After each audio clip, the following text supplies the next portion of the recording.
When I was in college, I decided that I had a fascination with medicine and health, mostly human physiology, and I wanted to pursue that further.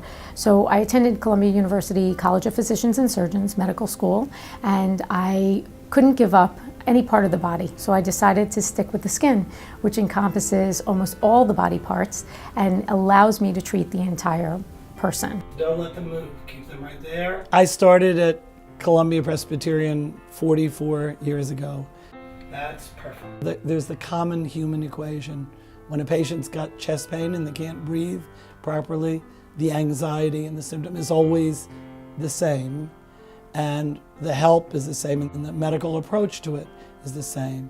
I came here in 1967 and did a 5-year residency in obstetrics and gynecology. So I want you to take big, deep breaths in and out through your mouth.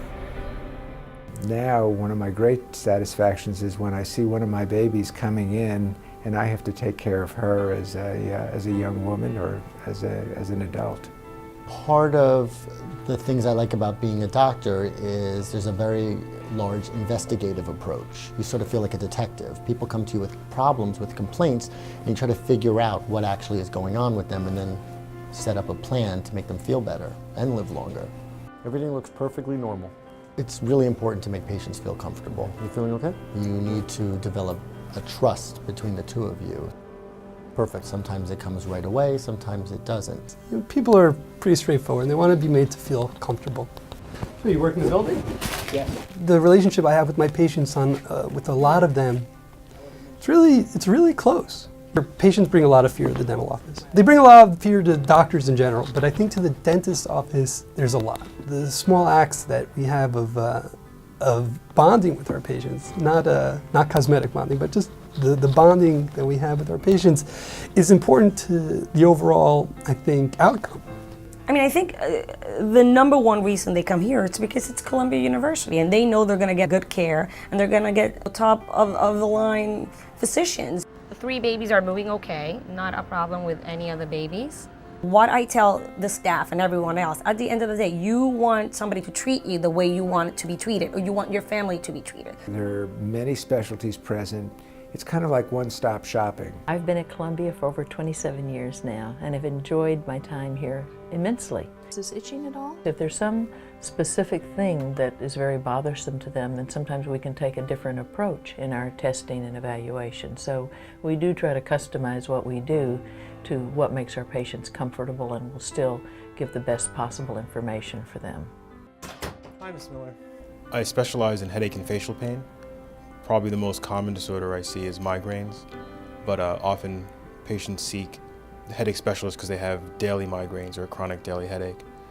I love it when the patients come back and they tell me they're feeling better. That's why I do it, is to hear that positive response that I made someone's day better. So I'm a pediatric otolaryngologist. A brother and a sister? So I deal with kids aged 0 to 21 years of age with all things of the head and neck, ear, nose, and throat.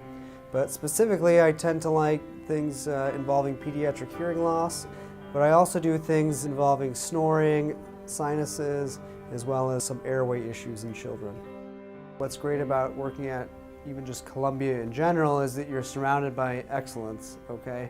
And so you know that if you have a patient who has a problem, and if you're going to help them somewhat, but they have something else that they need help with, you're going to be able to find the answer. I am involved in athletic disorders, whether it be the adolescent patient, the weekend warrior, the older patient. I deal with injuries involving the shoulder, elbow, knee, and the hip. Any pain with that?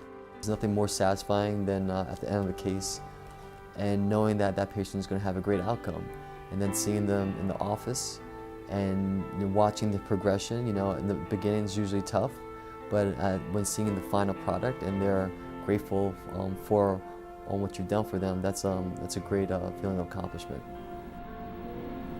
There are times when I truly think that I've saved somebody's life, and I've done it with a really advanced but minimally invasive technique, and I can then see that patient afterwards and see their face and know that I've really made a big difference, and the feeling you get when that happens is incomparable.